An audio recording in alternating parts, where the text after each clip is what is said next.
আমারটাই নবী কাকে বলে নবুয়াত কাকে বলে আগে নবী নাকি আগে নবুয়াত যেই প্রশ্ন করে এমন এক জায়গায় প্রশ্ন করেছে যে অনেক উচ্চ জায়গায় গিয়ে গানটা আমার রাখতে হইল এই জন্য জবাবকারীর থেকে প্রশ্নকারী উত্তম আল্লাহ জিরনুর দলমে তবরকের ফুল সৌঠাইছি তাহারা নবী আমার পঞ্চমে ময়ূর সৌঠাইছি তাহারা নবী পঞ্চমে ময়ূর চৌঠাইছি তাহারা নবী আমার পঞ্চমে ময়ূর ওরে নবী পাক পঞ্চাতন সঙ্গে নিয়া রে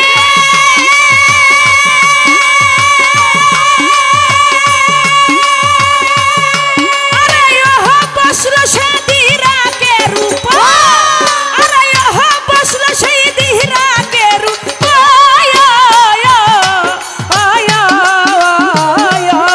নৈরাকারের পরহারে পড়লো চর নূরের পাখি হইল তৈয়ার ওরে দেখতে অতি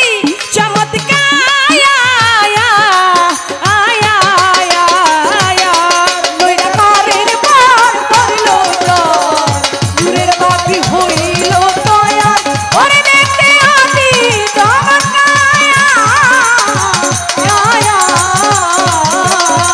নৈরাকারের পর পড়ল নূরের পাখি হইল তৈয়ার ওরে দেখতে অতি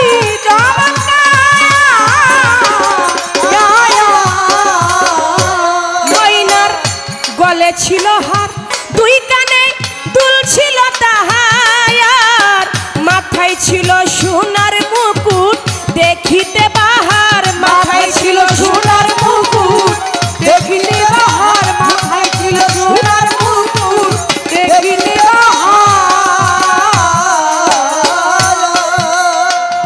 ওই ময়নার গলে ছিল হার দুই কানে দুল ছিল তাহার মাথায় ছিল সোনার মুকুট দেখিতে বাহার মাথায় ছিল সোনার মুকুট দেখিতে বাহার মাথায় ছিল সোনার মুকুট দেখিতে বাহার তারে দেখতে যেমন ঝিকি মিকি রে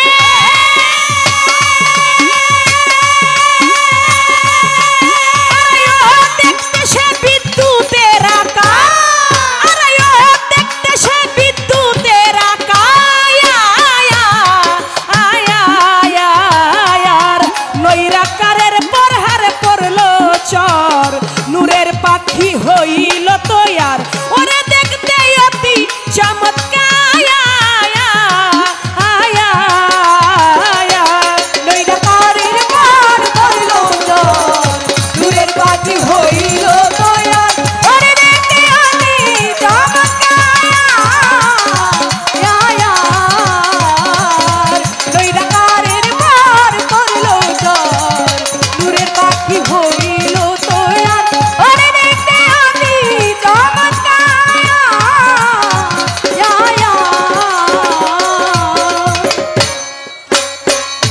নৈরাকারের পর পড়ল চর নূরের পাখি হইল তৈয়ার দেখতে অতি চমৎকার গানের মধ্যে কিন্তু জবাব আছে আওয়ালে আল্লাহ জির নূর দওয়া মে তবরকের ফুল চৌঠাই সিতারা নবী আমার পঞ্চমে ময়ূর নবী পাক পাঞ্জাত তারে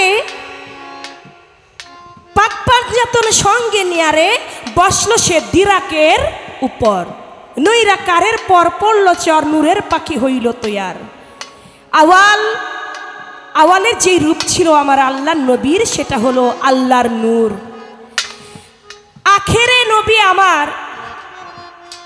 আখেরে নবী আমার পাপী উম্মতের কান্ডারি হয়ে তিনি থাকবেন জাহেরি নবী যেটা নবী প্রকাশ পাইলেন যেটাকে বলা হয় বাশারি হালাত মক্কা মদিনায় যার জন্ম হয়েছে তিনি জাহেরে প্রকাশ পাইলেন জাহেরে যদি তিনি প্রকাশ না পাইতেন তাহলে মক্কা মদিনা সারা বিশ্বের মানুষ মুসলমান হইতে পারত না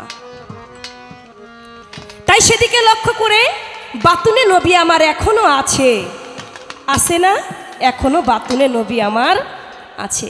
নবী কি মারা গেছে? নবী আমার মারা যায় নাই। নবী যদি মারা যাইতো তাহলে এখনো তার রওজার মধ্যে গিয়ে যদি সালাম দেওয়া হয় এখনো তিনি সালামের জবাব নেয়। এখনো তিনি সোনার মদিনায় পাপী উম্মতের জন্য কান্দে। হাসরের মাঠে তিনি উঠবে, কাদা মাখা অবস্থায় তিনি উম্মতের জন্য কাঁদতে কাঁদতে তার গায়ের মধ্যে তার যে জুব্বা মুবারক, তার যে জামাটা কাদা মাখা হয়ে থাকবে, সেই কাদা মাখা অবস্থায় হাসরের মাঠে দয়াল নবী আমার উঠবে। নবী আমার এখনো কান্দে। এই জন্য বাতুনে নবী আমার এখনো আছে। আমরা যারা মুমিন মুসলমান আমরা বিশ্বাস করি নবী আছে, ছিল, থাকবে যতদিন পৃথিবী থাকবে।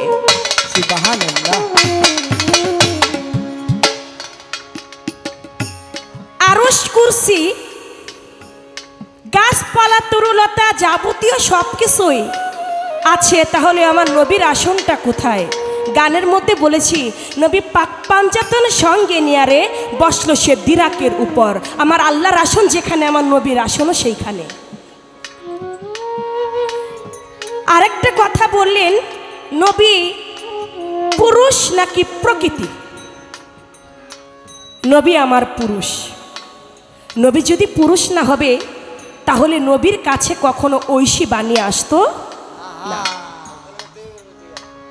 নবী আমার পুরুষ, নবী আমার প্রকৃতি নন। নবী পুরুষ বিধায় তার কাছে ঐশী বানিয়ে আসে। বলে নবী আর নবুয়াত। নবী কাকে বলে? নবুয়াত কাকে বলে? আগে নবী নাকি আগে নবুয়াত? বাবা আগে হচ্ছে নবী, পরে হচ্ছে নবুয়াত। নবী শব্দের অর্থ বার্তা বাহক, মেসেঞ্জার। আমার আল্লাহর থেকে বার্তা আসে, সেই বার্তা আমার দয়াল নবী উম্মতের কাছে প্রকাশ করে। নবী শব্দের অর্থ লুৎফাই নুন, নিত্য নতুন, ঐশী বাণী কর্ণে ওয়ালা। আর নবুয়াত এটা একটা শক্তি, যেই শক্তি বলে এই নবুয়াতকে, এই নবীর বাণী, আল্লাহর বাণী প্রতিষ্ঠা করতে পারে। নবুয়াত কি? একটা শক্তি। অন্যান্য নবীগণ যেমন মুসা নবী, তিনিও কিন্তু নবী ছিলেন। তার নবুয়াত ছিল কোথায়? তার নবুয়াত ছিল তার হাতের লাঠির মধ্যে। সুলাইমান নবী তিনিও নবী, তিনিও নবুয়াত পেয়েছেন। তার নবুয়াত ছিল তার হাতের আংটির মধ্যে। এমনিভাবে সুলাইমান নবী তিনি আর তারও নবুয়াত ছিল তার চেহারার। ইউসুফ নবী তার চেহারার মধ্যে ছিল তার নবুয়াত, সুলাইমানের ছিল আংটির মধ্যে। তাই সাইমন পয়গম্বর, সাইমন নবী তার ছিল মাথার চুলের মধ্যে তার নবুয়াত। আর আমার হুজুরে পাক সাল্লাল্লাহু আলাইহি সাল্লাম তার পৃষ্ঠ মুবারকে ছিল তার মোহরে নবুয়াত। তামাম দুনিয়ার নবীগণের নবুয়াত এক পাল্লায়, আমার আখেরের নবুয়াত হলো তার থেকেও ভিন্ন শ্রেষ্ঠতম, যেই নবুয়াত আর কেউ পায় না। 100 ভাগ জ্ঞানকে 99 টুকরা দিলেন, তামাম দুনিয়া 99 টুকরা আমার নবীর কাছে রাখলেন আমার আল্লাহ পাক, আর এক টুকরা দিলেন সারা তামাম সংসারে। তাহলে নবীর নবুয়াত সব থেকে বড়। এই জন্য আগে হচ্ছে নবী, পরে হচ্ছে নবুয়াত। কারণ একজন মানুষ তিনি নবী হয়, আর নবী হইলেই তার উপরে সেই নবুয়াত প্রতিষ্ঠা পায়। সুবহানাল্লাহ। এই ছিল একটা বিষয়। আরেকটি কথা রেখেছেন, আল্লাহ নবী দুটি অবতার। গাছ আগে নাকি ফল আগে? এ নিয়ে অলরেডি আপনাদের মধ্যে একটা পালা হয়ে গেছে বাবা। আমি দেখেছি আপনারা কেউ বলেছেন গাছ আগে, আবার এই পাশ থেকে কেউ বলেছে ফল আগে। এখন আপনারাই যদি বিভ্রান্তিতে পড়েন, আর আমি তো ছোট মানুষ, আমি ছোট মানুষ না, তাহলে আমি কি করি? আপনারাই তো বিভ্রান্তির মধ্যে পড়ে গেছেন যে গাছ আগে, কেউ বলে গাছ আগে, কেউ বলে ফল আগে। তবে আমি আমার জ্ঞান ধারা বলছি, আগে গাছও না, আগে ফলও না, আগে হচ্ছে বীজ। আগে গাছও না, আগে ফলও না, আগে হচ্ছে বীজ। বীজ থেকে গাছের উৎপত্তি হয়, আর গাছ থেকেই ফল আসে। বীজ হচ্ছে আমার আল্লাহ, গাছ হচ্ছে আমার নবী, আর নবী এসেছেন বলে আমরা তার ফল পাচ্ছি। ঠিক আছে? আগে বীজ, পরে গাছ, গাছ থেকে ফল। আল্লাহ বীজ, নবী গাছ, আর গাছ থেকে আমরা ফল। সুবহানাল্লাহ। বলে ডিম আগে না মুরগি আগে? হ্যাঁ, আগে মুরগি না, আগে ডিম। কারণ আমার মা ফাতেমা ডিম্বু আকারে ছিল, ডিম্বুর মধ্যে পাক পাঞ্জাতন সবাই ছিল। যদি মা আমেনা ডিমের আকার না ধারণ করতো তাহলে বুঝে নিতাম যে আগে মুরগি, কিন্তু না, সৃষ্টির মূলাধার যেটা সেটা হলো মা ফাতেমার আকার, আর মা ফাতেমা ছিল ডিমের আকার, আর ডিমের মধ্যেই পাক পাঞ্জাতন আমার আল্লাহ ছিলেন। ঠিক আছে, এই জন্য আগে হচ্ছে ডিম। নৈরাকারের পর পড়লো চর, নূরের পাখি হইল তৈয়ার, ওরে দেখতে অতি চমৎকার। নৈরাকারের পর পড়লো চর, নূরের পাখি হইল তৈয়ার, ওরে দেখতে অতি চমৎকার। নৈরাকারের পর পড়লো চর, নূরের পাখি হইল তৈয়ার, ওরে দেখতে অতি চমৎকার।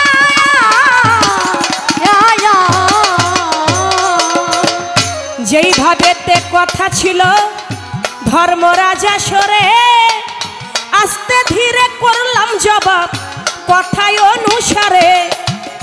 ধন্য বাবার পুণ্য বেটাই আমি ধন্যবাদ দেই তারে, যেইভাবেতে আমার কাছে জিজ্ঞাসা না করে। আমি বাকি কিছু রাখলাম না, বাকি কিছু রাখলাম না, করলাম কথার বর্ণনা, বাকি কিছু রাখলাম না। বাকি কিছু রাখলাম না। আরেকটু কথা মনে হয় রয়ে গেছে, রাসূল রূপে কি আল্লাহ প্রকাশ? এত বড় কঠিন কথা আমি কি করে কই? রাসূল রূপে কি আল্লাহ প্রকাশ? অবশ্যই রাসূল রূপেই আল্লাহ প্রকাশ। রসুল যিনি নয় গো তিনি আব্দুল্লাহর তো নয়, আগে বুঝো পরে মজো, নইলে দলিল মিথ্যা হয়। রসুল শব্দের অর্থ রেসাল হয়ে যাওয়া, রেসালতের সঙ্গে মিশে যাওয়া। তাই মদিনায় তরিক লয়ে কে এলো এ সংসারে, কে তারে চিনিতে পারে? যার কথা সে যদি কয়, কার বা সাধ্য কে জানতে পায়? তাই তো আমার দিন দয়াময় মানুষ রূপে ঘুরে ফিরে। নফি এসবাত যে বুঝে না, মিসারে তার উপাসনা। ফকির লালন কয় ভেদ উপাসনা, না জেনেই চটকে মরে। মদিনায় তরিক লয়ে কে এলো এ সংসারে, যে চিনেছে দয়াল নবী তার আল্লাহ চিনার কোনো বাকি নাই রে। যে চিনেছে দয়াল নবী তার আল্লাহ চিনার কোনো বাকি না। যে চিনেছে দয়াল নবী তার আল্লাহ চেনা কোনো বাকি নাই রে। যে চিনেছে দয়াল নবী তার আল্লাহ চেনা কোনো বাকি নাই। কে বা আল্লাহ কে বা নবী, কে বা আল্লাহ কে বা নবী, কে বা আল্লাহ কে বা নবী, আমি বা কোন পথেতে যাই? যে চিনেছে দয়াল নবী তার আল্লাহ চিনার কোনো বাকি নাই রে। যে চিনেছে দয়াল নবী তার আল্লাহ চিনার কোনো বাকি না। আরে যে চিনেছে দয়াল নবী তার আল্লাহ চেনা কোনো বাকি নাই রে। যে চিনেছে দয়াল নবী তার আল্লাহ চেনা কোনো বাকি নাই। সিদরাতুল মুনতাহার পরে গেলেন নবী পয়গাম্বরে। সিদরাতুল মুনতাহার পরে গেলেন নবী তারে সাথে। সিদরাতুল মুনতাহার পরে গেলেন নবী পয়গাম্বরে। সব জায়গায় তোমাকে হেরে, তোমাকে হেরে, নবী সব জায়গায় তোমাকে হেরে, সব জায়গাতে তোমার দোহাই। যে চিনেছে দয়াল নবী আল্লাহ চিনার কোনো বাকি নাই রে।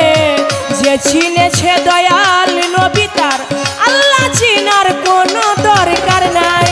আরে চিনেছে দয়াল নবী তার আল্লাহ চেনা কোনো বাকি নাই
রাসূল রূপে কি প্রকাশ রাব্বানা গানের মধ্যে বলেছে, যে চিনেছে দয়াল নবী তার আল্লাহ চিনার কোনো বাকি নাই।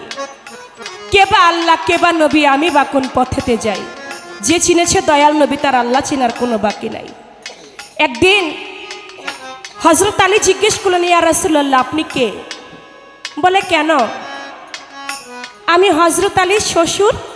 কয় এটা তো আমি জানি। আপনি কে? বলে কেন? আমি মা ফাতিমার বাবা। বলে এটাও তো আমি জানি। আপনি কে? বলে আমি হাসান এবং হুসাইনের নানা। বলে আমি তো এটাও জানি। আপনি কে?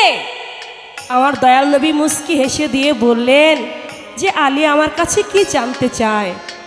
আমার দয়াল নবী মুস্কি হেসে দিয়ে হযরত আলীকে বললেন, মান রানি ফাকাত রাইল হক। হে আলী, যে আমাকে দেখে সে হককেই দেখে। আল্লাহু আকবার। যে আমাকে দেখলো সে আল্লাহকেই দেখলো। হ্যাঁ, তাই বলেছে মাত্র একটা পর্দা বাকি, নবী আমার আল্লাহরে করে ডাকাডাকি। আল্লাহ কয় দোস্ত তুমি এ করো কি, আমি সেজদাতে মোহিত সদাই। সুবহানাল্লাহ। নবী কয় আল্লাহ সেজদা তো তোমার তরে, তুমি সেজদা করো কারে? আল্লাহ কয় দোস্ত তোমারই কদমের পরে আমি সেজদাতে মোহিত সদাই। যে চিনে দয়াল নবী তার আল্লাহ চিনার কোনো বাকি নাই। বলা কওয়া রাখলাম। এবার আপনার কাছে আমার প্রশ্ন থাকবে, আপনি বলবেন। একদিন আমার হুজুরে পাক হযরত আলীকে ডাক দিলেন। ডাক দিয়ে বলতেছেন, হে আলী, আমি হচ্ছি আদম সন্তানের অভিভাবক, আর তুমি হলে আরববাসীর অভিভাবক। হে আলী, আমি হচ্ছি আদম সন্তানদের অভিভাবক, আর তুমি হচ্ছে আরববাসীদের অভিভাবক। এ কথা শুনে হযরত আলী সেদিন খুশিতে আত্মহারা হয়ে গেলেন। আপনি একটু বলবেন, হযরত আলীকে যে অভিভাবক বলে ঘোষণা করলেন, এটা কিন্তু অভিষেক দিবসের দিন না, 18 জিলহজে না, আরও একটা ঘটনার পরে বিহিত করে ওই ঘটনাকে উল্লেখ করে বলেছিল, আমি হইলাম আদম জাতির অভিভাবক, আর তুমি হইলে আরববাসীদের অভিভাবক। এই অভিভাবক হযরত আলীকে কেন ঘোষণা করেছিলেন? তার কোন কর্মে খুশি হয়েছিলেন? শুধু তাই নয়, আমি এখান থেকে জানবো। আপনি গান গাইলেন, একটা গান শুনলাম, বেলায়েত হয় খুদাই শক্তি, সিনার এলেম বলে যারে, জানগা মুর্শিদ ধরে। এই গানটার মধ্যে লাস্টে শুনতে পাইলাম, গাদিরা খুমের পরে মাওলা আলীকে লক্ষ্য করে বেলায়েত দেয় তারে, মান কুনতুম মাওলাহু ফাহাজা আলিউল মাওলা লক্ষ্য করে। আমি যার মাওলা, আলীও তার মাওলা, তারা বলে এই সংসারে। তাহলে আলী যার মাওলা, আমার নবীও তার মাওলা। এ কথা শুনে আবু বকর সিদ্দিক, উমর রাদিয়াল্লাহু তাআলা আনহু, উসমান রাদিয়াল্লাহু তাআলা আনহু, তারা সবাই গিয়ে হযরত আলীর হাতে বায়াত গ্রহণ করলেন। সুবহানাল্লাহ। কিন্তু আমার দয়াল নবী যখন ওফাত গ্রহণ করলেন, তখন তারা আর হযরত আলীর বায়াতটা তারা গ্রহণ করলো না। তারা আবার হযরত আলীকে আবু বকর সিদ্দিকের বায়াত গ্রহণ করাইলেন। আপনি বলবেন এর কারণ কি? যেই নবী বললেন তুমি হচ্ছে আরবের অভিভাবক, যে আরবের অভিভাবক হয়, অভিভাবককে যার কাছে সবাই বায়াত গ্রহণ করে, আবার অভিভাবককে না মেনে তারে আবার আবু বকর সিদ্দিকের কাছে বায়াত গ্রহণ করায়। অভিভাবক মেনে আবার মানলো না কেন? কারণটা কি? হ্যাঁ, এই কারণটা কি? এই একটা প্রশ্ন। আরেকটি প্রশ্ন থাকবে, আপনি বলবেন বেলায়েতের মধ্যে এমন একজন আল্লাহর ওলি ছিলেন, আমার আল্লাহ পাক তাকে প্রতি 10 দিন পর পর বাজার করে খাইয়েছেন। আপনি বলবেন সেই বেলায়েতের আল্লাহর ওলিকে, তার নাম কি? আল্লাহ যে প্রতি 10 দিন পর পর তাকে বাজার করে খাওয়াইতেন, কোন সুরতে তিনি আসতেন, তার রূপটা কি? আর কি বাজার করে খাওয়াইতেন? মাছ নাকি মাংস, না কি খাওয়াইতেন? কি বাজার করে এনে ওই আল্লাহর ওলিকে দিতেন? কিভাবে? সেই বাজারটা কি? সেই আল্লাহর ওলিটাকে তার নাম কি, কি রূপে তাকে বাজার করে খাওয়াইতেন। এই দুটি কথাই রইল, আর কোনো কথা না। মুন্সি হারে যদিন কয় বালক বলতেছি তোমায়, তৈয়ব কালেমা লেখা ছিল সেই পাখির মাথায়, তৈয়ব কালেমা লেখা ছিল ওই পাখির মাথায়, তৈয়ব কালেমা লেখা ছিল ওই পাখির মাথায়। মুন্সি হারে যদিন কয় বালক বলতেছি তোমায়, তৈয়ব কালেমা লেখা ছিল সেই পাখির মাথায়, তৈয়ব কালেমা লেখা ছিল ওই পাখির মাথায়, তৈয়ব কালেমা লেখা ছিল ওই পাখির মাথায়। ও তার প্রত্যেক পরে লেখা ছিল রে,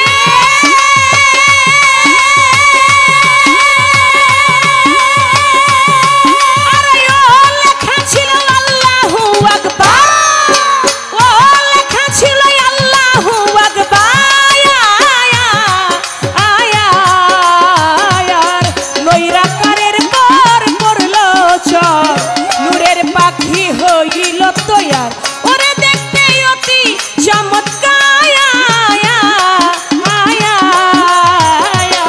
নৈরাকারের পার পড়লো জল, দূরের পাখি হইল তৈয়ার, ওরে দেখতে অতি চমৎকার।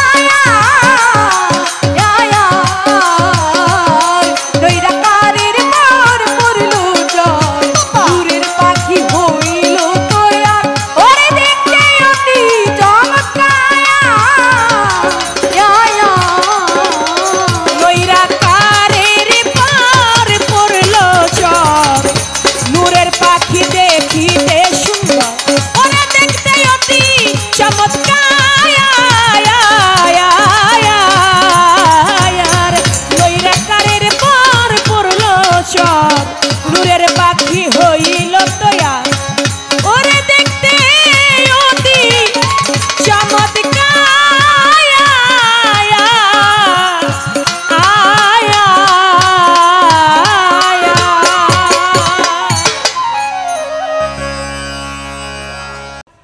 যেই প্রশ্ন করে এমন এক জায়গায় প্রশ্ন করেছে যে অনেক উচ্চ জায়গায় গিয়ে গানটা আমার রাখতে হইল। এই জন্য জবাবকারীর থেকে প্রশ্নকারী উত্তম, যে প্রশ্ন করতে পারে সেই তো উত্তম। এমন জায়গায় প্রশ্ন না করলে এত উঁচা থেকে গান আমি আজকে রাখতাম না, কারণ এই গানগুলি তো আমার দাদা সাধক চাঁদ মিয়া বয়াতির মুখে আমি শুনেছি, তার থেকে আমার নেওয়া। এই গানগুলি গাইতেন সাধক দলিলউদ্দিন বয়াতি, সাধক হালিম মিয়া বয়াতি, আইনাল মিয়া বয়াতি দাদা যান, আমার দাদা চাঁদ মিয়া বয়াতি। এমনি আগের যারা শিল্পী তারা এই গানগুলি গাইতেন। বর্তমানে শিল্পীদের কাছে এই গানগুলো পাইতেও কষ্ট আছে। সাধকের গান গাওয়াইলেন বাজান আমাকে দিয়ে, আমার গাওয়ার কোনো শক্তি নাই। সব থেকে ভালো হচ্ছেন আপনারা শ্রোতা। যদি আপনারা গাওয়ার মতো একটা পরিবেশ করে না দিতেন, শিল্পীর বাবারও শক্তি নাই গান গাবে। তাই শ্রোতা সুন্দর, তাই বাউলও সুন্দর করে গান গাইতে পারে।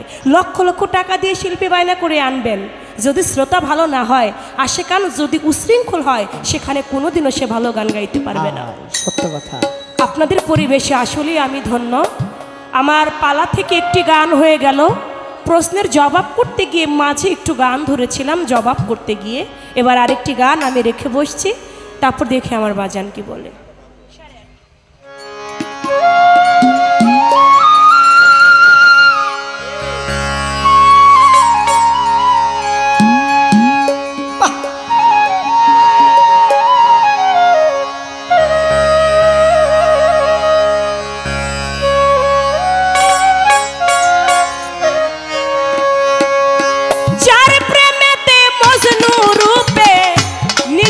রাব্বানা ওরে যার প্রেমেতে মজনু রূপে নিজেই রাব্বানা একজন হাবিবা ছিল গো সোনার মদিনা একজন হাবিবা ছিল গো সোনার মদিনা ওরে যার প্রেমেতে মজনু রূপে নিজেই রাব্বানা ওরে যার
আপনারা কি কেউ বলতে পারেন ইসলামের মধ্যে সর্বপ্রথম কে শহীদ হয়?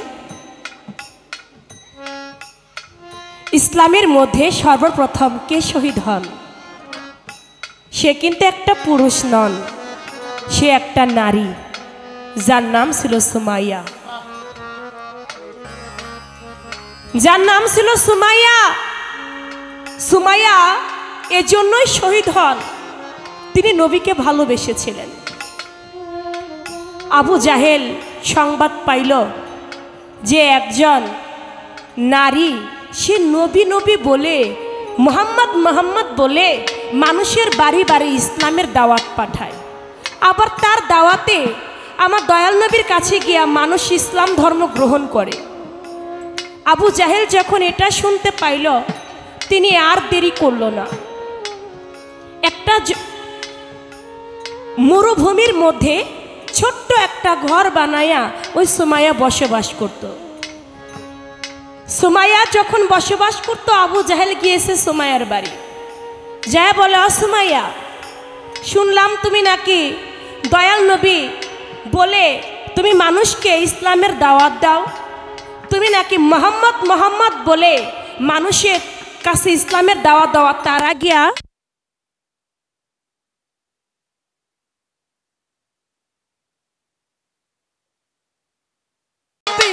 নিজেই রাব্বানা আল্লাহ প্রেমিকা ছিল গো সোনার মদিনা, আল্লাহর হাবিবা প্যাডে লাইন ছিল গো সোনার মদিনা।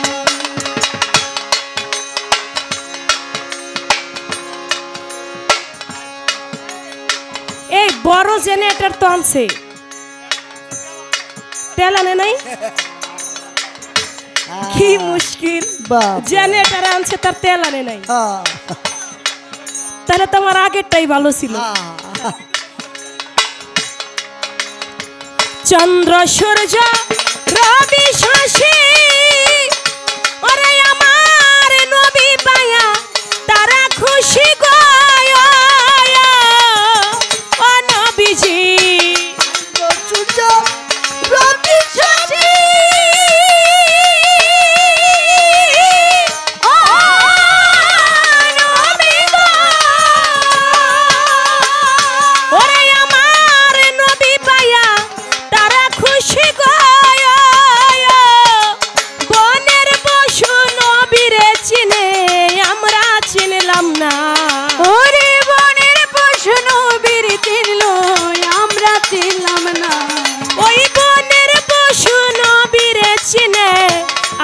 চিনলাম না, আল্লাহর হাবিবা ছিল গো সোনার মদিনা, একজন হাবিবা ছিল গো সোনার মদিনা।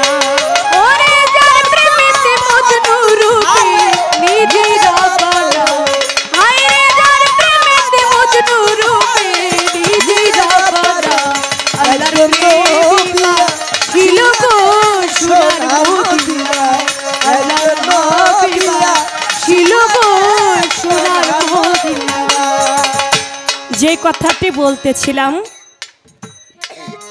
একটা শিল্পী একটা ভাবে থাকে, এমন হইলে ভাবটা কেটে যায় আর হৃদয়ে সেই ভাবটা থাকে না। আশেকান যারা, তারাও একটা ভাবেই গান শুনে, তাদেরও হৃদয় থেকে ভাবটা কেটে যায়। সুমাইয়া তার বাড়িতে গেল আবু জাহেল, যায় কয়, সুমাইয়া তুমি নাকি মোহাম্মদের নামে ইসলামের দাওয়াত দাও, তারা গিয়ে মোহাম্মদের কাছে ইসলাম গ্রহণ করে, আজ থেকে তুমি আর মোহাম্মদের নাম নিতে পারবে না, তুমি শুধু আবু জাহেল আমার নাম শুধু নেবে, আমি আবুল হাকাম, তুমি আমার নাম নেবে, এ ব্যতীত মোহাম্মদের নাম নিতে পারবে না। বলে, আমার দেহে যতক্ষণ প্রাণ আছে ততক্ষণ আমি মোহাম্মদ নাম ব্যতীত আমি আবু জাহেলের নাম জীবনও আমি নেব না। সুবহানাল্লাহ। বলে, কি বললা তুমি? আমি আবু জাহেল নাম নিবা না, তুমি মোহাম্মদ নাম নেবা? বলে, হ্যাঁ। বলে, তুমি কি চাও যে আমি এত লোকজন ডেকে এনে আমি তোমার বস্ত্র হরণ করি? বলে বস্ত্র হরণ করে তুমি আমার ইজ্জত না হয় মানুষকে দেখাবে, কিন্তু আমার অন্তর থেকে তো মোহাম্মদ নাম উঠাইতে পারবে না। বলে তারপরও তুমি মোহাম্মদই বলতেছো? বলে হ্যাঁ, আমার দেহে যতদিন প্রাণ থাকবে আমি মোহাম্মদই বলবো। লোকজনদেরকে ডেকে এনে সুমাইয়ার বস্ত্রটা কাপড়টা খুলে ফেললো। কাপড়টা খুলে লজ্জা স্থান মানুষদেরকে দেখাইতে লাগলো, তোমরা দেখো সুমাইয়ার লজ্জা স্থান। সুমাইয়া দু চোখের পানি ছেড়ে দিয়ে বলে, মাওলা রে,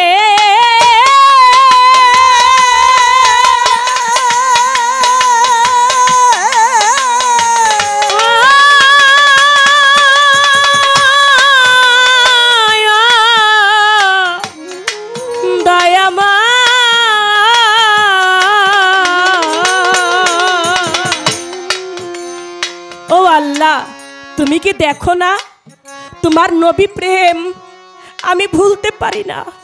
মোহাম্মদ প্রেম আমার হৃদয়ে বলে আমাকে আবু জাহেল বস্ত্র হরণ করে নিয়ে গেল, আমাকে উলঙ্গ করে ফেললো। তুমি কি দেখো না আমার আল্লাহর তরফ থেকে ঐশী শব্দ শুনে সুমাইয়া রে, দুনিয়ার বুকে তোমার লজ্জা স্থান মানুষদেরকে দেখাইলো। আবু জাহেলের এমন হাল হবে, ওর বাড়িতেও মানুষ পায়খানা করে রেখে আসবে। তুমি দুনিয়ার মধ্যে যদিও তোমাকে তিরস্কৃত করেছে, কিন্তু আখেরে তুমি পুরস্কৃত হবে। তুমি জান্নাতের মধ্যেও তোমাকে আরেকটি সুন্দর জান্নাত তোমাকে উপহার দেওয়া হবে। তুমি চিন্তিত হইও না। সেই সুমাইয়ার লজ্জা স্থানের মধ্যে বর্ষা নিক্ষেপ করে সুমাইয়াকে মেরে ফেলে, শহীদ করে ফেলে। তারপরেও নিজের জীবন দিয়েছিল একজন নারী হয়ে সুমাইয়া, তারপরেও নবী প্রেম তিনি ভুলে নাই। আমরা এখানে আছি না, সন্তানের থেকেও নবীকে বেশি মহব্বত করনেওয়ালা, নিজের সম্পদ থেকেও নবীকে বেশি ভালোবাসি, আছি কি না? অবশ্যই আমরা আছি। তাই বলেছেন গানের মধ্যে, ওই নামেরই রশি ধরে ওরে বাউল সালাম যাবে ভব পারে গয়, ও নবীজি ওই নামেরই রশি ধরে ও নবীজি ওরে বাউল সালাম যাবে ভব পারে গয়, একজন আসে খুঁজে মাশুকেরে পাইতে কামনা, একজন আসে খুঁজে মাসুকেরে পাইতে কামনা, একজন আসে খুঁজে মাশুকেরে পাইতে কামনা। আল্লাহর হাবিবা ছিল গো সোনার মদিনা, একজন প্রেমিকা ছিল গো সোনার মদিনা।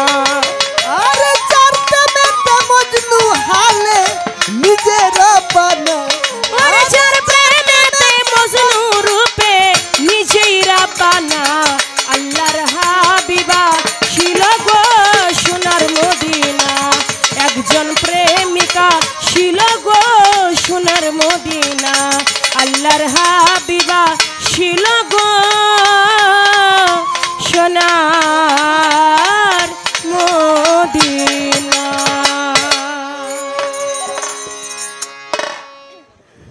আলহামদুলিল্লাহ।